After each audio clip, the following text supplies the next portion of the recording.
Baik, Bismillahirrahmanirrahim. Assalamualaikum warahmatullahi wabarakatuh. Bapak Ibu, mitra-mitra TSI, terima kasih atas kehadirannya malam ini.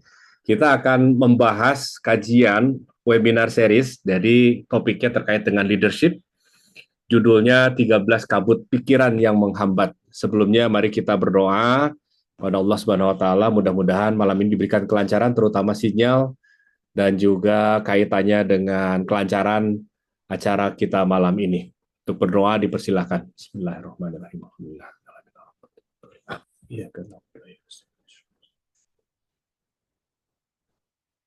Amin. Selesai. Nah, Bapak Ibu, mitra TSI, saudara-saudaraku, malam ini kita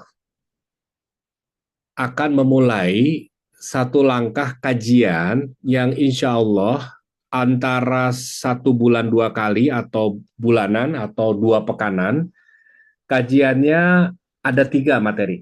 Yang pertama adalah kaitan dengan sharing product knowledge. Product knowledge ini terdiri dari kajian terkait dengan produknya, strategik produknya, terkait dengan kebijakan nanti mungkin ada perubahan-perubahan dari cukai, kemudian juga dari teknik penyimpanan dan hal-hal lain yang mungkin kita akan undang juga dari pabrikan supaya sharing kepada kita terkait dengan produk ini. Kemudian nanti ada juga kajian yang kedua yaitu kajian terkait dengan sistem. Nah, sistem ini kita akan invite juga untuk penggunaan optimalisasi dari dashboard. Kita akan undang teman-teman dari IT, ICT, yang kita akan tanya kendala dengan login, kendala dengan jaringan, dan segala macamnya. Yang ketiga adalah yang kaitannya dengan leadership ini. Leadership ini adalah membekali kita sebagai members TSI yang juga adalah para leaders. Jadi kalau saya ditanya, member TSI jumlahnya berapa? 30.000. Leadersnya ada berapa? Ya 30.000. Karena kita semua ketika menjadi members adalah juga leader. Saya yakin Bapak Ibu sepakat semuanya. Baik. Nah, ini problem nih. Saya mau next-nya bagaimana ini ya. Oke. Sebagaimana pengantar tadi, bahwa kita adalah pemimpin yang memimpin. Jadi boleh jadi sebentar, saya stop share dulu karena share-nya kurang bagus nih. Bentar, Pak. Ada nge-lag ya. Normal aja ya. Ini ya. Oke. Sip. Nah, kita adalah pemimpin yang memimpin. Memimpin apa? Memimpin pikiran kita, perasaan kita, ucapan kita, tindakan kita. Sepakat? Sepakat, insya Allah. Karena pada akhirnya kitalah yang memilih untuk berkata-kata apa, bertindak apa. Dan kita sebagai seorang pemimpin perlu kemudian punya keterampilan, skill untuk tidak dipimpin oleh pikiran kita, tidak dipimpin oleh perasaan kita. Apa mungkin kita dipimpin oleh pikiran kita? Mungkin. Karena yang terjadi adalah seringkali kita terbawa oleh pikiran kita terbawa oleh perasaan kita, yang kemudian pada akhirnya kita tidak sedang memimpin apa-apa. Ada satu kalimat nih, bila dengan perintah diriku sendiri saja aku sering tidak patuh, bagaimana mungkin orang lain akan patuh? Ini artinya ketika kita tidak bisa memimpin diri kita sendiri nih, kita terbawa oleh pikiran-pikiran kita, oleh perasaan-perasaan kita tidak bisa menghandle diri kita sendiri. Jika aku saja tidak mampu menggerakkan diriku sendiri, bagaimana mungkin aku dapat menggerakkan orang lain? Bapak Ibu, bisnis TSI itu bukan hanya sekadar jualan tembakau orahan, bukan. Bisnis TSI ini adalah bisnis ketika kita mengembangkan people, mengembangkan orang-orang, mengembangkan mitra-mitra yang ada di dalam grup kita. Loh, bagaimana kita akan mendapatkan penghasilan, bonus, komisi yang terus meningkat di TSI kalau kita hanya fokus pada jualan produk saja? Terlalu kecil bagi kita kalau kita menjalankan hanya berbasis produk. Memang utamanya adalah produk. Bagaimana kita meningkatkan sales kita. Namun kemudian yang yang perlu kita sadari bahwa bisnis ini berkembang, bertumbuh ketika kita mampu mengembangkan people-nya. Saya yakin Bapak-Bapak sudah sepakat kalau bab ini ya.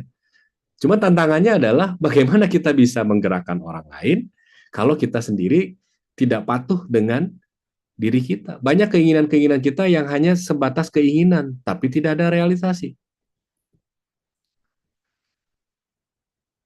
Ini sering sekali setiap kajian, kalau Bapak-Bapak yang sering mengikuti kajian inspirasi sinergi saat saya tatap muka, ini saya sampaikan tuh, kita ini ada di dua dunia, dunia luar dan dunia dalam.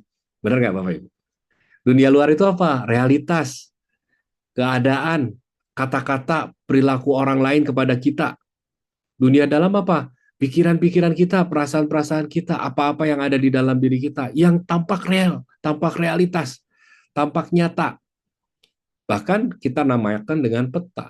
Peta ini menjadi pikiran kita untuk menunjuk arah kemana kita akan tuju.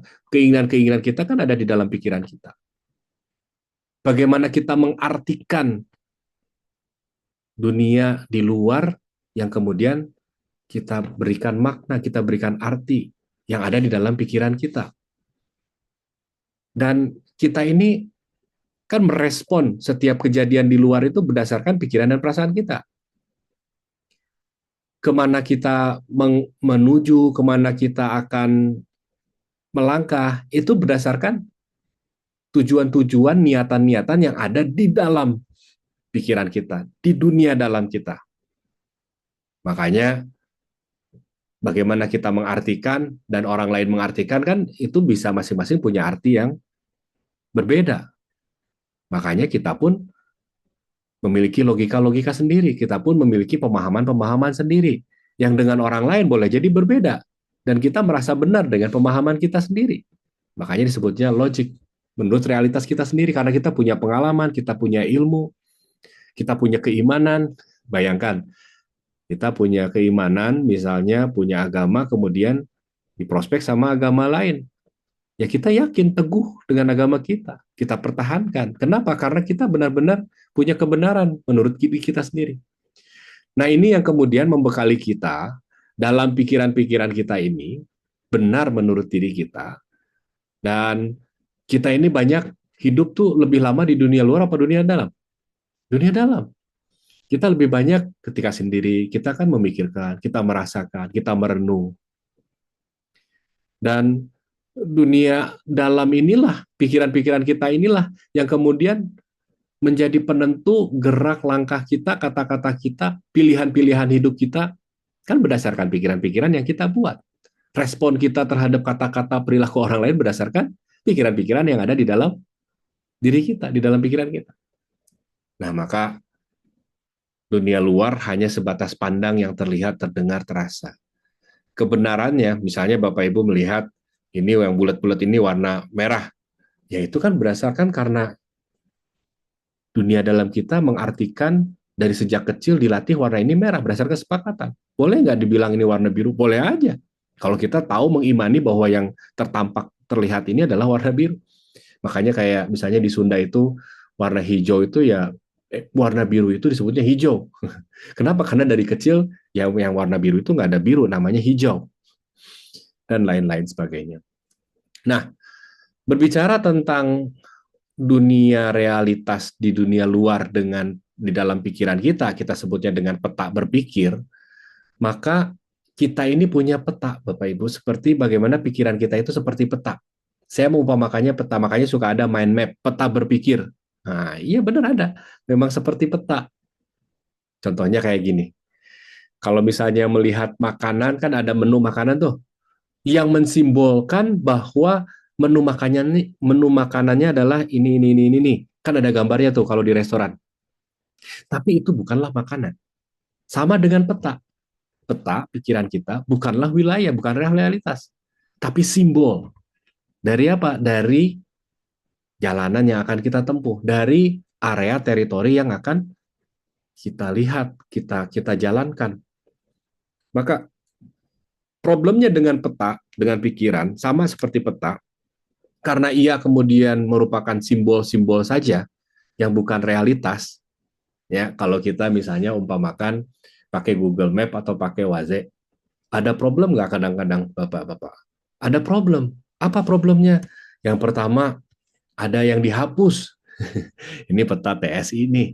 Ini umpamakan aja peta pikiran pikiran kita itu kayak peta karena terdiri dari simbol-simbol. Seringnya ada yang dihapus. Ya jelas toh. Kita ini dalam pikiran ini ada pengalaman-pengalaman, memori-memori yang kemudian terhapus. Kenapa? Karena untuk efisiensi otak kita. Sama kayak peta. Agar efisien dalam menunjukkan jalan, dia ada yang dihapus.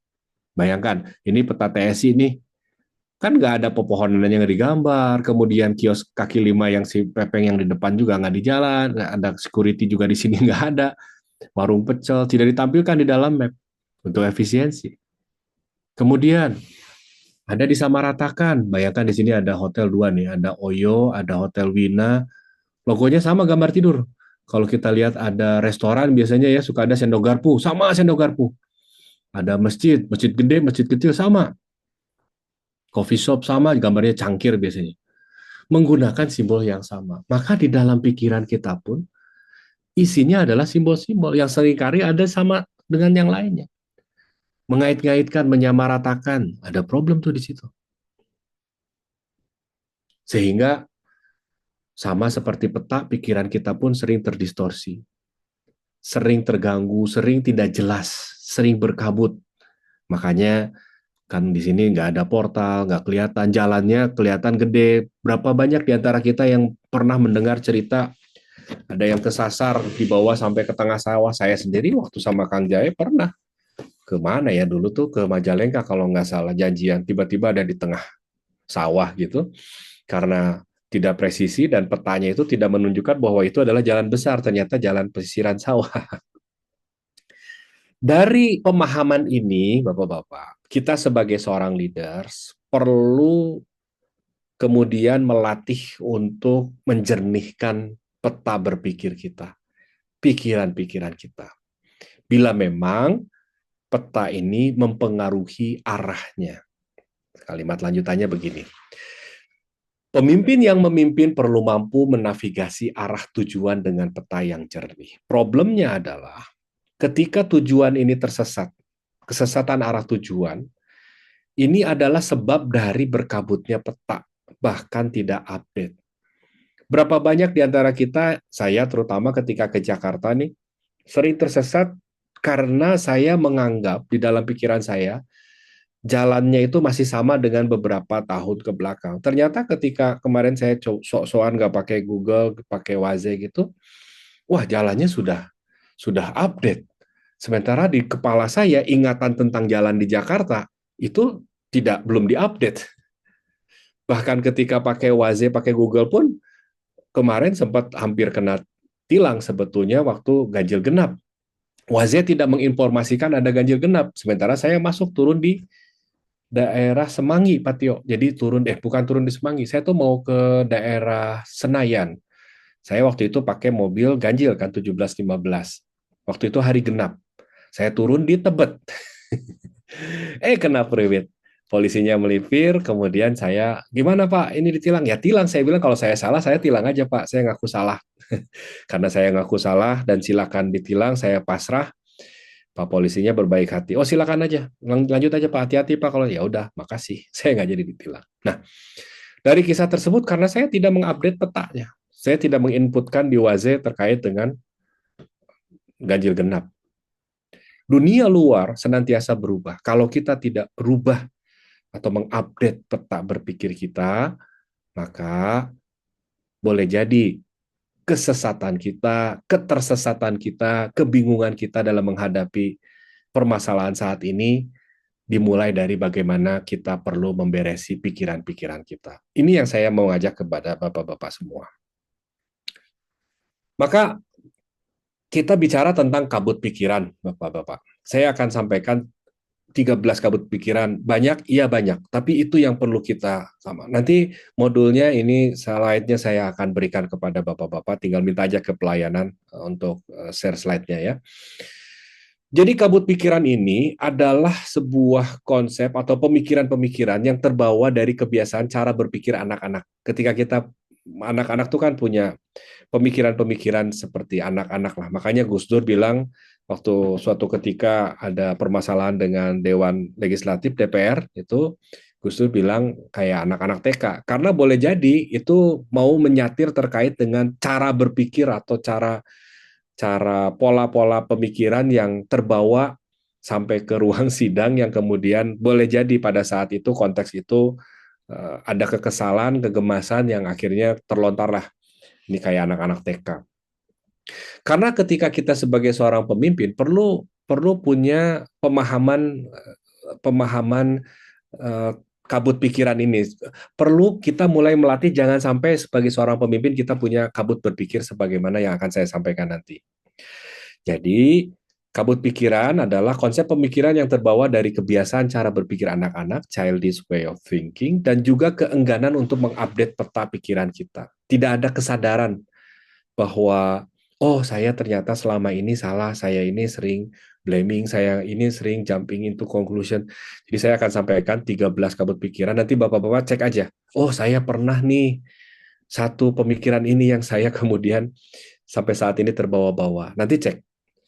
Jadi ketika kita punya kabel pikiran, kemudian jadi tidak relevan dengan yang digunakan saat ini, suatu usia dewasa. Sehingga merespon realitas, merespon apa-apa yang ada di luar, kata-kata, perilaku orang, itu mudah sekali tersesat. Kita akan kenali dan pahami 13 kabut pikiran yang menghambat dan bagaimana cara menanganinya. Bismillah. Bapak-bapak sekalian, yang pertama adalah kita sering sekali dalam kabut pikiran ini yaitu mudah dalam menyimpulkan dan menyamaratakan segala hal. Bahasa sonohnya yaitu jumping into conclusion dan over generalization. Simpelnya adalah kita teh sering buru-buru dalam menyimpulkan segala sesuatu yang belum tentu benar, belum lengkap juga informasinya, kita langsung simpulkan saja. Misalkan begini, oh sekarang ini ternyata harga-harga mulai daya beli sudah challenging ya, sudah sulit sekali orang punya daya beli. Padahal belum tentu. Bisa jadi dalam daya beli dalam konteks apa dulu nih? Karena ternyata masih ada tuh yang beli motor, beli mobil, beli rumah. Kita terlalu cepat menyimpulkan. Atau misalnya saya langsung menyimpulkan ketika ada seseorang, misalnya saya mah nggak bisa merekrut karena kemarin saya rekrut ternyata dia nolak. Satu orang yang nolak kita simpulkan bahwa semua juga pasti nolak. Bagaimana solusinya? Solusinya yaitu berpikir kontekstual. Siapa, apa, di mana, kapan, bagaimana, mengapa. Tanyakan istilah yang kabur atau ambigu. Karena ketika kita langsung menyimpulkan dengan sesuatu kesimpulan kita, ya, atau kita sebutnya dengan mengeneralisir, mengait-ngaitkan segala sesuatu kejadian yang belum tentu benar, yang belum tentu sama rata, nah kita sama ratakan sebuah sebuah perilaku, sebuah pemikiran yang ini akhirnya menyesatkan kita. Maka mulailah berpikir kontekstual. Jangan langsung mengait-ngaitkan pada kesimpulan pribadi. Itu disebutnya dengan overgeneralization atau jump into conclusion. Yang kedua, yaitu berpikir hitam putih, semua atau tidak sama sekali. Kan kayak anak kecil ya Bapak Ibu ya. Jadi kayak kayak anak-anak yang kemudian kalau nggak ini nggak mau, pundungan gitu. Ya. Nah, berpikir hitam putih ini dia hanya dua pilihan, tidak memiliki pilihan-pilihan lain. Sehingga kita menjadi terbatas. Jadi menghilangkan, menyembunyikan satu manfaat lain yang sebenarnya ada di antara dua pilihan tersebut. Kemudian juga membatasi kreativitas dari pilihan-pilihan yang sebetulnya ada. Hanya karena kita kalau enggak hitam ya putih. Kalau enggak pokoknya, kalimatnya biasa pokoknya. Tidak ada pilihan di antara. Kalau enggak gini ya, gue enggak deh sama sekali. Nah, maka bagaimana solusinya? Solusinya adalah tes situasi untuk melihat apakah ada pilihan. Berpikir kontekstual. Oh, ini belum diupdate saya ya. Ini masih sama yang tadi. Jadi bagaimana kita melihat apakah bisa dilihat dari pilihan-pilihan lainnya, alternatif-alternatif solusi sehingga pilihan itu tidak selalu dua. Pasti ada di antaranya. Both and thinking. Yang ketiga, labeling. Nah, ini melabel atau mengatai dengan melekatkan orang pada yang bukan realitasnya. Ini sering sekali kita label pada seseorang berdasarkan tampilannya misalnya. Melabel pada seseorang berdasarkan perilakunya saja. Melabel pada seseorang yang kemudian kita melihat dari tampilannya, dari kata-katanya. Misalkan seseorang berpakaian seperti preman, kita label bahwa dia pasti suka mabuk-mabukan, dia pasti suka begal, dia pasti suka suka melakukan perampasan atau perampokan. Padahal belum tentu. Kita sering melabel seseorang dengan hal-hal yang kemudian mengecilkan arti dari orang tersebut. Kita melabel seseorang dengan asumsi bahwa kalau pakaiannya seperti itu, kalau kata-katanya seperti itu, berarti orang ini seperti bagaimana ia berpakaian. Kita melabel misalnya yang paling sering kalau jenggotnya panjang, dahinya hitam, celananya cingkrang, berarti dia tuh teroris radikal. Kita melabel tuh. Atau kita melabel misalnya kalau upland itu pasti dia, misalnya gini, kalau misalnya dia melakukan penjualan yang misalnya undercutting, wah kita label nih, orang ini pasti dia mah pemain undercutting, padahal dia sudah tobat, dia sudah nggak melakukan undercutting. Oh kita label. Maka kemudian bagaimana solusinya? Solusinya adalah uji realitas. Tidak terburu-buru menyetujui apa kata orang. Dan mengaitkan, lalu melabel seseorang yang belum tentu kebenarannya. Cek, apa benar? Jangan-jangan kita hanya melabel aja seseorang. Oh ini ada apa nih?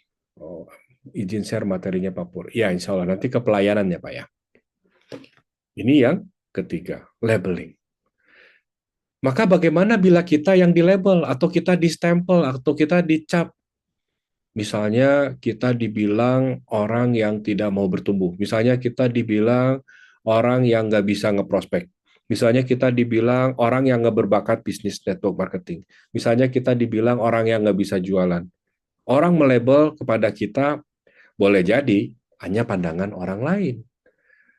Sebagaimana kita melabel seseorang. Kita tidak tahu orang itu latar belakangnya, kita main label itu kayak gini Bapak. Jadi kayak suudon, kayak kayak kayak menuduh seseorang, bukan menuduh, mengaitkan seseorang perilakunya yang belum tentu itu adalah perilaku orang tersebut. Jadi hanya karena melihat kata-kata dan perilakunya, kita melabel, melekatkan dengan kepribadian orang tersebut.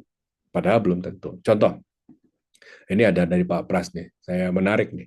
Anda Mudah-mudahan. kenapa sih benci banget sama saya, Pak? Waktu di somasi Anda tuh ngata-ngatain saya, kenapa sih? Benci banget itu sama saya tuh, kenapa? Sampean nggak terima? Loh, Nggak terima? saya dikatain kok saya harus terima. Orang dikatain. Anda tiba-tiba ngatain saya gitu. Lu nggak terima nggak? Tapi Anda bilang saya ini, tentara giveaway. Kan nyatanya gitu kan? Tapi masa ngomong di depan orang ya? Biasanya orang-orang ngomong nggak depan orang ya? Saya nggak suka gibah. Jadi ngomong depan orang ya? Iya kan beneran, saya sampaikan itu kan fakta. Kalau tentara itu kan ada pendidikannya. Sampean ada pendidikannya nggak? Nggak, Iya. Terus apa coba itu namanya? giveaway. Iya. Anda kenapa sih? Anda kenapa sih benci banget sama saya, Pak? Waktu di somasi Anda tuh ngata-ngatain saya, kenapa sih? Benci banget. Apapun label yang diberikan seseorang, itu lebih tentang yang pemberi label. Sampai ia berbicara fakta dan sensory base. Jadi kalau ada orang yang ngomong kepada kita dan kebetulan tidak tepat, ya boleh jadi itu hanya pandangan orang tersebut. Tapi kalau tepat, boleh jadi ia sedang berbicara fakta atau feedback kepada kita. Kita terima feedbacknya. Lah yang dikatakan Bapak ini benar opininya bahwa tentara itu adalah perlu ada pendidikan. Dari Mas Dedi, ya Mas Dedi ini kan diberikan penghormatan sebagai tentara tituler yang sewaktu-waktu bisa dicabut hanya sementara saja dan bukan ketentaraan secara tentara secara keseluruhan, dia hanya sementara, sifatnya temporari menjalankan tugas-tugas. Setelah saya cari tahu apa sih tituler ternyata sementara saja. Yang dimaksud Pak Ahmad ini di sini adalah ketika mindsetnya bahwa tentara secara keseluruhan. Nah ini kan dua-duanya benar, yang satu benar, yang satu benar. Tapi kemudian ya tadi bagaimana caranya kita menyampaikan sesuatu ya dari labeling ini tidak melabel seseorang langsung perlu ada tabayunnya. Makanya ini kan kabut pikiran ini adalah bagaimana caranya kita untuk bersabar ketika ada pikiran-pikiran di dalam pikiran kita untuk tabayun, untuk senantiasa mengkoreksi segala sesuatunya ini. Pikiran-pikiran ini banyak omong kosong ya. Pikiran kita itu kalau kita tidak bisa memimpin pikiran kita, kita dipimpin pikiran kita, maka kita banyak nonsennya, banyak omong kosongnya pikiran kita ini. Banyak judgement, banyak asumsi, banyak melabel, dan banyak lagi nanti 13 ya. Ketika kita dikatai orang berdasarkan kriteria subjektif atau berdasarkan opini orang yang mengatai dan tidak berdasarkan fakta, jika yang dikatai tidak terima, itu problem yang mengatai. Jadi misalnya gini, saya diomongin sama orang. Kalau bukan sesuatu fakta dan hanya berdasarkan opini orang itu, ya itu problem orang yang ngomong sama saya, bukan problem saya.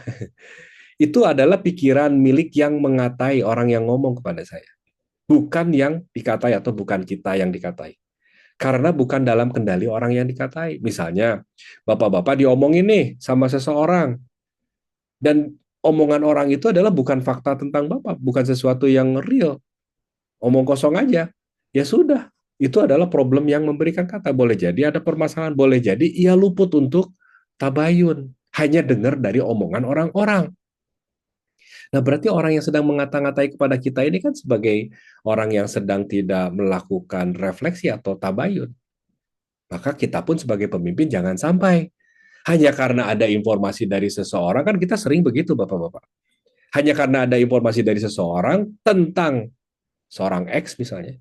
Loh, kita jadi ikut-ikutan menuduh kepada si X, padahal kita belum tahu persis. Hanya karena dari seseorang mengomong kepada kita jadi ikut menjelekkan orang tersebut. Nah ini yang bahayanya. Kalau sebagai pemimpin kita perlu benar-benar ekstra waspada. Apalagi zaman sekarang, sangat mudah kita untuk menghujat seseorang yang belum tentu seseorang itu ada maksud, ada perilaku yang kita tidak tahu. Niat dan tujuan orang, perilaku orang tersebut. Ketika dikatai berdasarkan fakta, jika yang dikatai tidak terima, itu problem yang dikatai. Ngatai atau mengata-ngatakan yang berguna adalah yang berdasarkan fakta, bukan asumsi dan kriteria subjektif, dan lakukan sebagai bentuk feedback langsung, belajar skill giving, receiving feedback. Insya Allah nanti akan kita buka materi webinar series leadership kaitannya dengan keterampilan bagaimana kita memberikan feedback maupun menerima feedback. Yang keempat, nah ini yang saya sendiri masih belajar Bapak Ibu, karena saya boleh jadi dalam hidup saya itu beberapa kali masih blaming. Blaming itu apa sih? Menyalahkan, menuduh, melempar tanggung jawab kepada situasi dan keadaan. Maka solusinya gimana? Mengambil tanggung jawab sesuai peran kita. Apa yang menjadi tanggung jawab saya? Karena melempar tanggung jawab itu seenak-enaknya kehidupan kita itu ya, seenak-enaknya kita menjalankan peran itu sebagai pemimpin, sebagai suami, sebagai apa tuh, lempar tanggung jawab. Pilihan terenak itu. Ya nggak? Lempar aja tanggung jawab. Loh itu tai chi, pokoknya salah keadaan, salah orang, salah member, salah mitra. Gampang toh? Ya gampang. Tapi sebagai seorang pemimpin, cek apa yang menjadi tanggung jawab saya, apa yang menjadi area tanggung jawab saya, apa yang perlu saya lakukan dalam situasi ini. Karena segala situasi yang kita tidak nyaman, tidak enak, tentu kita ada kontribusi, ada pilihan-pilihan yang kita lakukan. Sehingga kita ada di suatu situasi tersebut. Maka alih-alih kita blaming atau melempar tanggung jawab, cari tahu apa sih yang dalam tanggung jawab dan kendali saya. Solusinya. Ketika gagal, bangkrut, tertipu, kemalingan, hancur, bercerai, banyak yang berkata situasinya tidak mendukung. Ini sudah kehendak Tuhan, rencananya lebih indah. Ambil hikmahnya. Mudah banget ya Pak? Mudah. Tapi kita lupa untuk mengatakan bahwa saya turut mengundang sebab dari segala kemalangan ini. Kalau Sidul Sumbang itu, Ada lagunya, segala nukarandapanku hidup, tang tuna bongan sorangan. Lah ya tuh, segala segala situasi yang kita hadapi saat ini itu kan atas pilihan-pilihan kita di masa lalu. Dan kita sangat mudah untuk melempar keadaan. Ini takdir Tuhan lah, ini semua terjadi karena situasinya lah. Padahal Allah Subhanahu wa taala sudah memberikan resource yang luar biasa dalam bentuk akal. Untuk apa? Untuk berpikir, la yatafakkaru. Loh, kita lupa. Kita malah dipimpin dan mengikuti pikiran dan perasaan kita.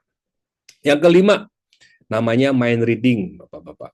Membaca pikiran, memproyeksikan perasaan tanpa memeriksa kebenaran. Hanya karena seseorang mengatakan sesuatu, kemudian kita tiba-tiba membaca pikiran orang, dia kayaknya nggak suka sama saya. Hanya karena kemudian dia tidak hadir, misalnya kita mengundang untuk hadir, dia mah nggak mendukung, kayaknya dia nggak tertarik sama, padahal belum tentu. Kita langsung mind reading, kita membaca pikiran seseorang. Ketika kita misalnya presentasi, nggak ada yang mendengarkan, kayaknya mereka nggak tertarik sama saya. Ya, tinggal koreksi saja. Belum tentu juga, bisa jadi dia sedang sibuk, bisa jadi sedang, atau misalnya kita WA nggak balas-balas, dia udah lupa sama saya, dia sudah tidak tertarik sama saya. Loh, padahal belum tentu. Maka rumusnya supaya kita tidak mind reading, tidak membaca seolah-olah menebak-nebak pikiran orang, bertanya saja. Jadi cari informasi yang tampak dan terlihat. Bukti otentik, informasi A1. Sahih langsung dari sumbernya. Jangan menduga-duga bahwa dia orangnya seperti itu, orangnya kayak gitu. Berarti kita sedang mind reading. Nah, ini sebagai seorang pemimpin perlu dihindari nih. Jangan mind reading. Biasakan bertanya, tabayun. Setiap kata-kata dan perilaku senantiasa ada latar belakangnya, ada niatnya, ada tujuannya, ada realitas pikirannya. Setiap behavior punya positive intention. Yang keenam, ini cognitive distortion atau kabut pikiran yang kemudian akhir-akhir ini saya sering menghadapi. Baik saya maupun beberapa rekan yang mengatakan begini, wah ke depan nih bakalan parah nih, bakalan terus hancur nih. Omset TS ini nggak akan tertolong lagi, akan terus down turun. Memang dalam 3 bulan ini kenyataannya demikian. Namun kemudian untuk menduga-duga dan meramal segala sesuatu yang lebih worst case, lebih buruk, itu sesuatu yang namanya prophesying atau meramal segala sesuatu yang belum jelas, yang belum tentu kejadian. Sehingga dengan meramal ini kita menjadi posisinya jadi khawatir, jadi takut yang teramat sangat. Jadi mengerikan, jadi apa ya? Jadi kita ini punya sesuatu yang menggugurkan usaha-usaha kita. Kita jadi tidak punya pilihan. Wah, udah kita menderita luar biasa. Karena apa? Karena kita membayangkan sesuatu yang mengerikan, sesuatu yang menakutkan di masa depan. Maka bagaimana solusinya supaya kita tidak menjadi seseorang leaders yang suka meramal-ramal, menduga-duga kejadian di masa datang yang belum tentu. Jadi kalau kejadian di masa depan itu boleh diprediksi begitu. Tapi prediksinya jangan dibuat selamanya. Prediksinya perlu sementara, tentatif. Artinya begini, ketika ada sebuah kejadian yang menurut kita akan berdampak apa, maka kunci di satu kejadian itu. Jangan dikontekskan dengan keseluruhan. Karena ini problemnya dengan generalisir, problemnya dengan melempar tanggung jawab, jadi nyambung. Ditambah lagi dengan meramal, menduga-duga kejadian di masa datang yang belum tentu benar. Apalagi mengait-ngaitkan secara buta sebuah kejadian di masa lalu. Maka kita perlu menghindari itu. Lihat alternatifnya, tidak membatasi kemungkinan. Saya biasa mengajak adalah menggunakan kata seandainya misalnya keadaannya berbalik. Misalnya keadaannya adalah semua permasalahan yang kita hadapi saat ini selesai. Dan insya Allah ada jalan keluar. Apa yang akan kita lakukan? Nah, berarti ada possibilities. Ada pikiran-pikiran lain yang bukan sekadar mengkhawatirkan atau meramal sesuatu yang belum jelas terjadi. Yang ketujuh, emosional. Emosi sebagai sumber realitas, bertindak berdasarkan emosi, menjadikan emosi sebagai komando untuk. membutakan diri melihat dunia melalui filter egosentrik, membatasi persepsi bersih dan jernih. Problem dari emosional ini adalah kita mengikuti emosi kita. Emosi itu apa sih? Emosi adalah bagaimana kita mengartikan perasaan kita. Perasaan kita datang dari bagaimana cara kita memikirkan sesuatu. Jadi, langkah awalnya begini, ketika ada sebuah kejadian, kita kan mikirin tuh, Bapak-bapak ya, Bapak Ibu ya. Ketika kita mikir, ada rasanya tuh, ya. Ketika kita melihat sesuatu atau menghadapi sesuatu atau mendengar kata-kata seseorang, orang ngomong kemarin misalnya ada yang viral, goblok misalnya, punten ya, kata-kata kasar kepada kita. Kita langsung mikir, wah, misalnya kata-kata binatang, kita langsung mikir, wah, gua kayak binatang. Wah, gua langsung mengaitkan kan di pikiran. Seiring kita berpikir, kita merasa. Nah, setelah kita merasa, kemudian kita mengartikan rasa ini. Aduh, rasanya nggak nyaman nih, udah bilang gini. Wah, gimana sih orang? Kemudian kita mengartikan. Dan arti itulah emosi.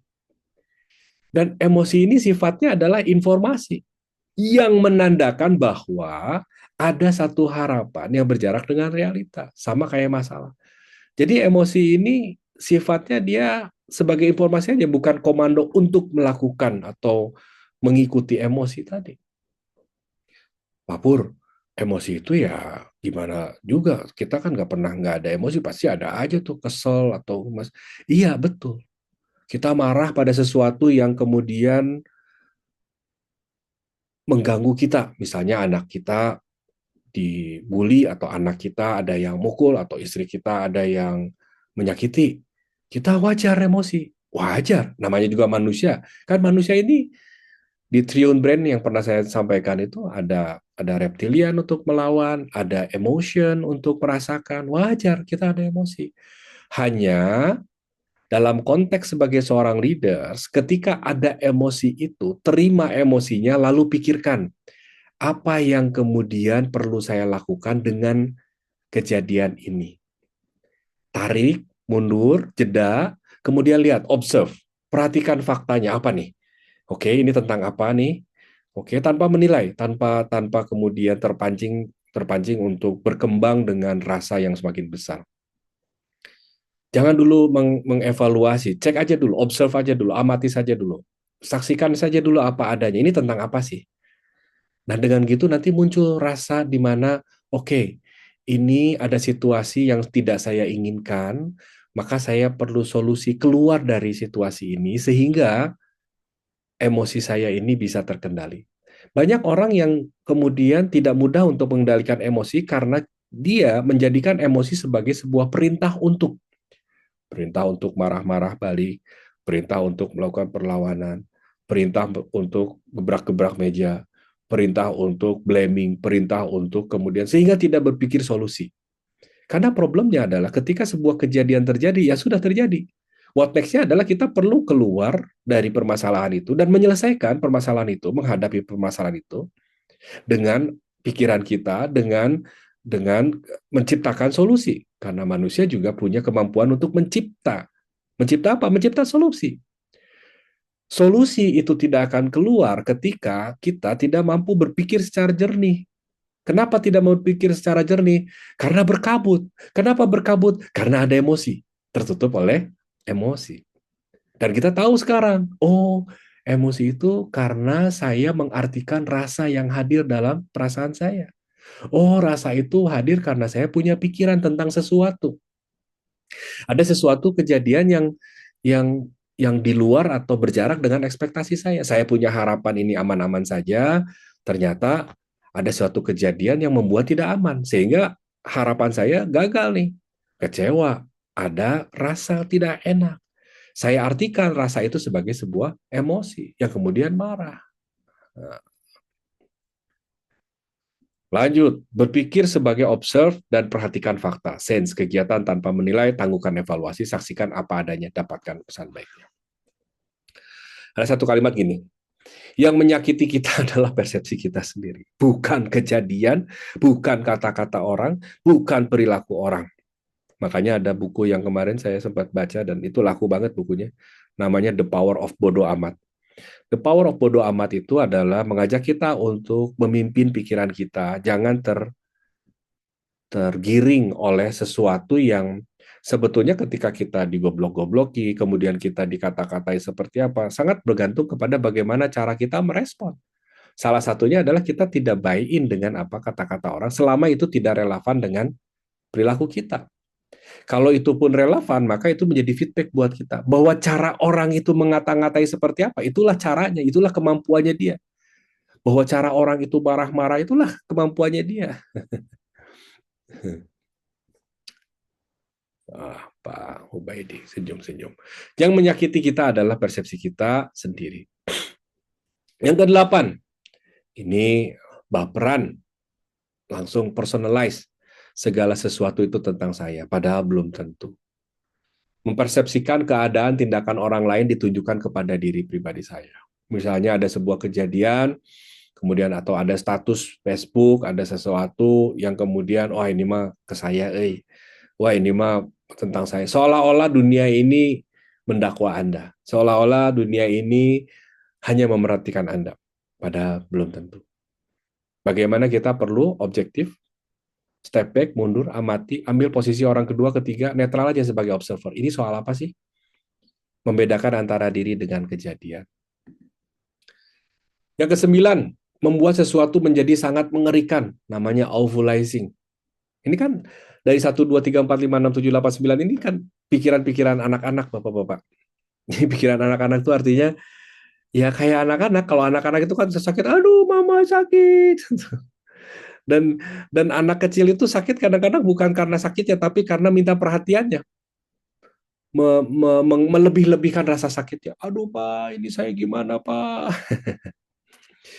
Membayangkan dan terlalu dalam skenario yang buruk yang mungkin terjadi dan membesar-besarkan dengan kata-kata yang mengerikan, mengaitkan dengan berbagai hal yang akan terdampak, terlalu berlebihan. Tujuannya apa sih?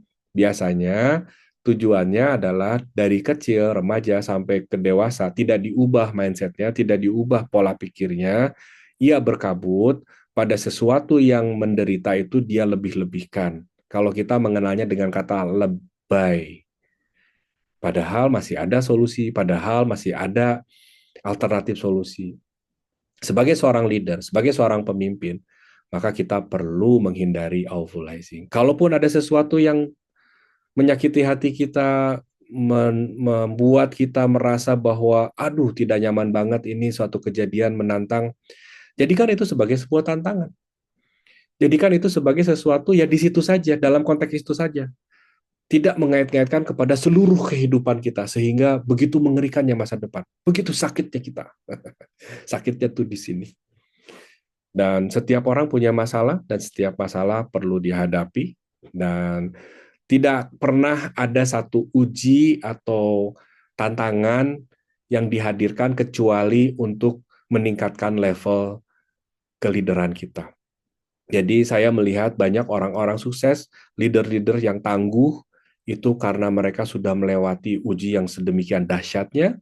Kita cek juga kisah-kisah para nabi, para sahabat-sahabat nabi, kurang iman apa, kurang soleh apa, diujinya ya Allah. Kalau saya baca sahabat-sahabat yang 60 nabi itu, baru sampai 10 saya nggak kuat melanjutkan. Karena apa? Betapa kekuatannya luar biasa. Dan itu menjadi inspirasi kita semua. Kan kalau anak kecil hanya ke tidak gor dikit gitu, itu langsung meraung-raungnya luar biasa. Nah, coba perhatikan, apakah kita masih meraung-raung pada sesuatu hal yang menurut kita memang kecewa, memang ada sesuatu hal yang ya membuat kita sakit, membuat kita kecewa, tapi move on, come on. Sebagai seorang leaders untuk menghindari ovulizing, membuat sesuatu menjadi sangat mengerikan itu childish way of thinking. Ada masalah, ya hadapi. Salah satunya adalah tuliskan pemikiran yang muncul, lalu tanyakan dengan diawali, seandainya terjadi, emang apa yang terjadi? Jadi naik ke pemikiran selanjutnya, emang terus resikonya apa sih? Emang kalau kejadian ini semengerikan apa sih? Sampai terus, sampai ujung-ujungnya, kita kemudian pikirkan, oh, sengeri-ngerinya nggak akan membuat gua mati nih. Berarti ini masih bisa hidup nih, masih bisa digaskan nih. Sehingga tanpa mengubah kejadiannya, kita bisa mengubah pikiran kita sehingga lebih berguna dan kita masih bisa berpikir pada solusi dibanding dengan memikirkan kengerian-kengerian di masa depan. Kita pikirkan saja apa yang bisa kita lakukan hari ini saat ini. Sebagai seorang leaders, kita perlu melangkah, tidak tergerus oleh pemikiran-pemikiran yang terus mengerikan. Yang ke-10, ini saya sering ya pernah di kajian-kajian tentang harus kata harus. Makanya Bapak Ibu, saya sejak tahun 2018 sudah sangat jarang mengatakan kalimat H ini. Saya ubah menjadi kalimat perlu, butuh, ingin. Bahkan sholat pun saya sekarang bukan sebuah keharusan. Bagi saya sholat adalah kebutuhan. Saya butuh sholat. Saya kemudian misalnya terkait dengan apa? Sebutkan saja kata-kata yang harus, misalnya TS ini harus tingkat omset. Enggak, TS ini butuh untuk tingkat omset supaya bisa Mas Iqbal Araisen, tunggu ya, sampai tuntas dulu. Butuh untuk tingkat omset. Kenapa sih kata harus ini, kudu ini perlu kita ubah sebagai seorang leaders? Ya, karena di dalam makna kata shulding, bahasa Inggrisnya shulding ini, ada ketergantungan, demandingness, menekankan diri sendiri dan orang lain agar sesuai dengan keinginannya, membatasi pilihan dan mengekang seseorang pada tugas yang bukan mengerikan sih sebenarnya, tugas yang kemudian membuat dia menjadi seseorang yang tidak ada pilihan lain gitu. Maka salah satunya mengganti alternatif dengan kata ingin, butuh. Rasakan saja Bapak, coba latihan nanti ya. Misalnya ketika ada satu kejadian, satu kumpulan, misalnya satu lagi nongkrong nih, tiba-tiba dipanggil di kantor gitu. Bapak Ibu misalnya, aduh saya harus meeting, ganti dengan saya perlu meeting, saya butuh meeting dulu, saya memilih untuk keluar dulu. Itu tuh lebih lebih bahasa seorang leaders. Jadi perhatikan saja, saya perhatikan juga banyak leaders ya, tokoh-tokoh di Indonesia yang dia tidak ada kalimat harus, dia lebih lebih memilih kata-katanya itu ya, saya perlu, saya butuh, kita perlu, kita memilih untuk, kita memutuskan untuk. Nah, itu tuh bahasa leaders. Ini merubah kata-kata juga akan merubah mindset pikiran kita, Bapak-bapak. Jadi saya mengajak dari 1 sampai 10 sampai 13 nanti itu adalah perhatikan saja, adakah bias-bias pikiran yang Bapak-bapak saat ini miliki, kabut-kabut pikiran yang Bapak miliki, perlu kemudian mengubah sehingga harapannya nanti dimulai dari pikiran kita, harapannya kata-kata kita, tindakan kita, perilaku kita akan mengarah pada apa yang menjadi keinginan atau tujuan-tujuan kita, goals-goals kita. Baik di TSI maupun kehidupan rumah tangga, kehidupan karir Bapak-bapak semua. Jadi kajian ini memang untuk member TSI, namun mudah-mudahan manfaatnya juga bisa disebarluaskan kepada siapapun yang ingin bertumbuh sebagai seorang leaders. Dan tadi dibuka dengan sepakat bahwa kita semua ini leaders, bahkan dimandati oleh Allah ketika kita ditiupkan ruh sebagai seorang khalifah, sebagai seorang hamba, sebagai seorang pemimpin bagi pikiran perasaan kita, sekaligus juga sebagai seorang hamba, sebagai seseorang yang perlu melayani siapa? Melayani sebanyak-banyaknya manusia. Jadi bagaimana kita bisa melayani, bagaimana kita bisa memberikan manfaat kalau diri kita sendiri belum mampu memimpin diri kita sendiri. Kita sendiri masih ada dipimpin oleh pikiran-pikiran kita. Nomor 11, kaku pada sebuah sudut pandang, kekeh rumekeh bahwa ini pendapat saya seperti ini, nggak bisa nego lagi. Ini namanya filtering, Bapak Ibu. Wajar ketika kita punya satu disiplin ilmu, maka kita akan memandang segala sesuatu berdasarkan disiplin ilmu kita, latar belakang kita, pengalaman kita. Wajar. Namun sebagai seorang leader, apalagi sebagai seorang pengembang jaringan, ini perlu kita hindari. Kenapa? Karena ketika kita kaku pada sebuah sudut pandang, terlalu fokus pada suatu bagian dari sesuatu hingga menciptakan penglihatan yang sempit, jadi pandangan yang sempit, picik gitu, dan mengabaikan pandangan lain yang boleh jadi menjadi sebuah solusi alternatif, kita malah luput gitu. Misalnya kita punya pemahaman terkait dengan cara mengembangkan jaringan, padahal cara mengembangkan jaringan banyak sekali solusinya. Padahal cara untuk melakukan prospek banyak sekali solusinya. Kita hanya paham bahwa prospek mah, apalagi ada kata harus, misalnya harus begini, padahal kan masih banyak alternatif lain. Solusinya bagaimana ketika kita pandangan kita sempit. Berpikir dengan perspektif yang lebih luas, banyak membaca, banyak silaturahim, banyak memahami orang, banyak mendengarkan. Ambil posisi orang ketiga untuk melihat sudut pandang yang lain.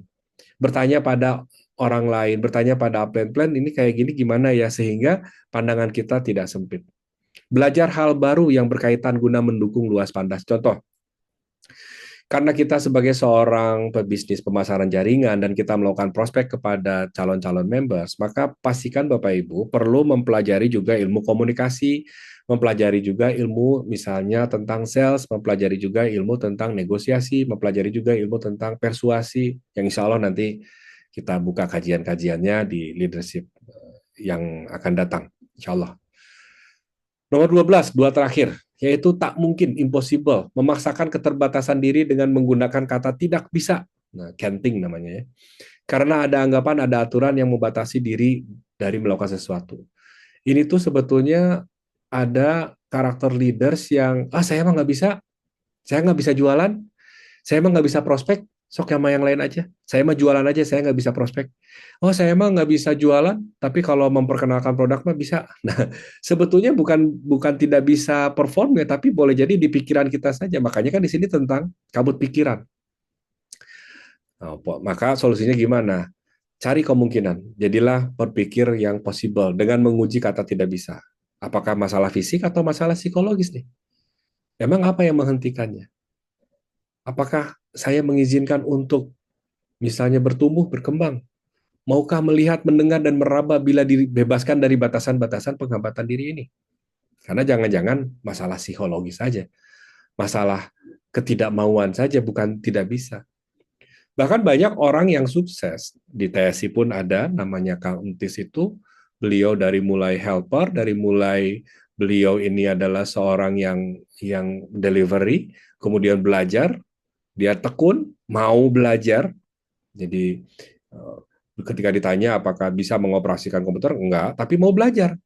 Hanya karena mau melihat possibilities, belajar sampai akhirnya beliau posisi terakhir adalah untuk password stokis, untuk riset password, itu adalah beliau yang pegang. Bertumbuh karena sudah mulai menggeser, tidak ada yang tidak mungkin. Di Metro TV ada tuh acaranya, kemarin saya juga kerja sama dengan James Wi dan Mary Riana. Change impossible to I am possible. Pernah dengar ya Bapak Ibu ya. Yang terakhir, yaitu memangkas potensi diri. Sebutnya dengan discounting. Saya mah apa atuh? Pernah ada kalimat ini dalam hidup Bapak-Bapak semuanya? Ini adalah sikap mental yang menolak merendahkan diri atas kesuksesan dan kemungkinan yang dimiliki. Mengabaikan sukses kecil atau solusi remeh untuk dikembangkan, berkecil hati dan pesimis. Ini yang boleh jadi sebagian dari kita sering keluar lewat mulut kita, saya makiwe, naon atuh. Padahal Allah sudah menciptakan resource yang sedemikian dahsyatnya untuk kita. Kita ini sama-sama manusia. Kenapa sih ada yang sukses, ada yang tidak? Memang takdir Tuhan. Tapi bagaimana kita mengupayakan dengan seluruh resource yang sama modal awalnya? Ada sama-sama punya otak, sama-sama punya kesempatan, sama-sama punya panca indera untuk bisa bicara, untuk negosiasi, untuk melakukan prospek, untuk memperkenalkan siapapun orang yang selama itu manusia, ada otaknya, ada bisa ngomong, ya kita prospek saja, hajar bleh. Kita tidak mendiskonting dengan, aduh saya mah nggak bisa ini, aduh saya mah. Solusinya gimana? Ini biasanya karena kita dari kecil tidak pernah diberikan penghargaan, diberikan apresiasi. Maka kita tidak terbiasa untuk mengapresiasi diri. Bapak Ibu, biasakanlah untuk mengapresiasi. Kita biasanya menyebut dengan jurnal syukur. Syukur, alhamdulillah ya Allah, sampai hari ini masih bertahan. Syukur ya Allah, alhamdulillah hari ini saya bisa memperkenalkan produk. Tapi dia belum join, belum beli produknya, nggak apa-apa ya Allah. Ini adalah upaya saya. Bagaimana saya bisa jadi sukses kalau saya tidak terus menjalankan usaha ini? Mengizinkan untuk berbuat kesalahan, belajar dari kesalahan. Kalau kemudian prospek kemudian tidak diterima, yang diterima tidak terima itu bukan diri kita, tapi tentang prospeknya kita. Boleh jadi ada keterampilan yang perlu kita improve. Oh fine, it's okay. Kita tetap baik-baik saja kok, kita tetap berharga kok. Tidak lantas serta-merta kemudian kita mengatakan saya mah apa atuh. Nah, sampai deh ke 13. Saya ulangi ya, Bapak Ibu ya. Jadi sebagai seorang leader, kita punya kabut pikiran, ya ada. Kenapa? Karena mulai dari masa kecil atau mulai dari ya kita mungkin di masa muda ya banyak fokus pada hal lain sehingga kita belum membaca buku yang banyak, belajar yang banyak. Sekarang mudah-mudahan ada kesempatannya Bapak Ibu. Masih muda, saya pernah ketemu dengan kakek-kakek namanya Michael Hall, umurnya 74 tahun, masih baca buku, masih ngajar, masih ngegas. Nah, saya bilang, saya masih muda, umur Aina 50 tahun tuh masih muje-mujenya ya. Masih ada kesempatan untuk belajar, membuka diri, sadar, cek aja. Pertama, masihkah saya suka menyamaratakan segala kejadian, menyimpulkan segala kejadian? Bagaimana saya supaya berpikir konteks, tidak semuanya satu kejadian dikait-kaitkan. Masihkah saya berpikir hitam putih, all or nothing, atau satu kalau nggak satu, kalau nggak semuanya saya nggak mau sama sekali. Nah, itu berpikir keduanya diantaranya. Masihkah saya melabel, masihkah saya menyalahkan, blaming, masihkah saya belum mengambil tanggung jawab, masihkah saya masih mind reading, membaca pikiran orang, luput untuk bertanya, luput untuk mencari tahu informasi yang clear. Masihkah saya masih meramal-ramal tentang kejadian masa depan? Masihkah saya emosional, tidak mengamati, tidak observe? Masihkah saya mengambil sebagai sesuatu urusan personal, bukan urusan yang situasional? Masihkah saya terlalu mengkhawatirkan, mengerikan sesuatu, jadi sesuatu itu ngeri banget? Padahal masih ada peluang, masih bisa kita memberikan luas pandang, jadi kita banyak perspektifnya, banyak gaul, banyak nanya. Tidak ada yang perlu dikhawatirkan, terlalu dikhawatirkan. Memprediksi masa depan boleh, tapi tentatifkan saja. Jadi segala sesuatunya masih belum pasti. Termasuk segala amalan kita masih belum pasti, makanya kita jangan pernah berhenti untuk beramal. Kemudian mengharuskan, mengganti dengan butuh, perlu, memilih. Latihan aja Bapak Ibu. Terutama nomor 10 ini saya mengharapkan Bapak Ibu sudah, kalau pertemu saya itu udah mulai sadar, aduh harus. Karena pertanyaannya ketika saya harus ini, siapa yang mengharuskan? Kasihan amat ya. Menyaring pandangan sempit, jadi perluas persepsi, kemudian kanting atau tidak mungkin, ya, mengubah tidak mungkin menjadi mungkin. Segala sesuatunya masih mungkin. Tinggal bagaimana cara kita untuk mencari solusi alternatif, selalu ada cara. Jalaluddin Rumi, seorang filosof, seorang tasawuf, mengatakan begini, berjalanlah maka jalan akan terbuka untukmu. Problemnya adalah kita tidak mau jalan. Kita masih memikirkan di pikiran-pikiran kita yang 13 ini, kita masih sering mendiskon diri sendiri, masih memangkas kemampuan kita, tidak menghargai diri kita. Kenapa saya pilih 13 kabut pikiran? Karena Bapak Ibu, bulan ini ya, besok bentar lagi tanggal 21 itu adalah Tridaya Sinergi Indonesia ke-13 tahun. Alhamdulillah, bismillah. Masuk tahun ke-13. Sudah remaja, sudah mulai seperti sudah sangat dewasa, sangat mature. Berbagai uji coba, berbagai tantangan sudah kita hadapi, dari mulai produk, sistem, membership, dan segala macam kita ya, dengan berbagai ya ujian-ujiannya kita lewati bersama.